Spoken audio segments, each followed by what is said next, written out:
देखिए, हर दौर में जो समाज के लीडर होते हैं, समाज को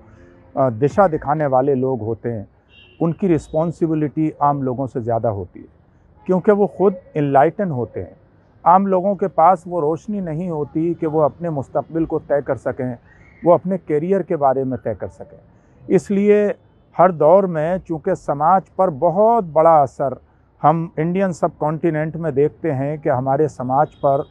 उलामा का, मशाइख का, जो पीर हज़रात हैं, इनका बहुत बड़ा असर होता है। हमारे इदारों का असर होता है, हमारी खानकाहों का असर होता है, हमारी दरगाहों का असर होता है। और जो इंटेलेक्चुअल यानी दानिश्वर तबका है, जो बड़े आला तालीम याफ्ता लोग हैं, चाहे वो अलीगढ़ मुस्लिम यूनिवर्सिटी से ताल्लुक़ हो, जामिया मिल्लिया से हो, जामिया हमदर्द से हो, मौलाना आज़ाद यूनिवर्सिटी से हो,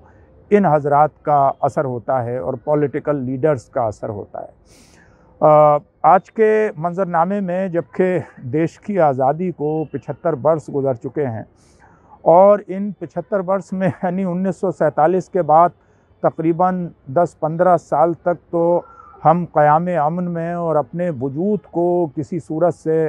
ठहराव की हमारे लोग कोशिश करते रहे और वो अपनी मेहनत में उन बुज़ुर्गों की कोशिशें कामयाब भी हुई, चाहे वो मौलाना अबुल कलाम आज़ाद रहे हों, चाहे वो मौलाना हुसैन अहमद मदनी साहब रहे हों या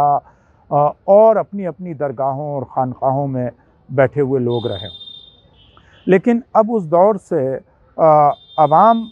निकल चुकी है। अब ज़रूरत इस बात की है कि हमारे जो इंटेलेक्चुअल उलामा और मशाइख हैं, इन्हें एक ऐसा मुस्तक़बिल का रोड मैप तैयार करना चाहिए कि जब 2030 या 2040 में इंडिया एक डेवलप्ड कंट्री बनेगा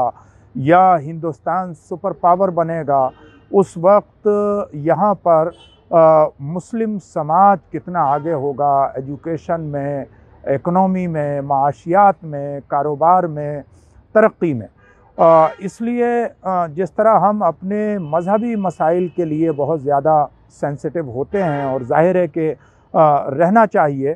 लेकिन उसी तरीक़े से हम जो सोशल मसाइल होते हैं, जो नेशनल मसाइल होते हैं, उसमें कहीं ना कहीं पिछड़ जाते हैं। लिहाजा आज हमारे बीच एक ऐसे थिंक टैंक की कमी है और इन तीनों तबकों को मिलकर एक ऐसा नेशनल लेवल पर थिंक टैंक बनाना चाहिए। आज विशेष तौर से हमारे इन तीनों तबकों को, उलामा, मशाइख और दानिश्वर तबके को एक साथ बैठने की ज़रूरत है। वो प्लेटफॉर्म कोई भी हो, तंज़ीम कोई भी हो, वो किसी भी एक तंज़ीम के साथ जो एग्जिस्टिंग ऑर्गेनाइजेशन है या किसी नई ऑर्गेनाइजेशन में आने के बाद समाज को प्रोवोक किए बिना एक संजीदा ऐसा रास्ता सुझा सकते हैं, जिस तरह के रास्ते पे चलते हुए आज केरला अपने आप में एक मॉडल स्टेट है और केरला में किसी भी कम्युनिटी के साथ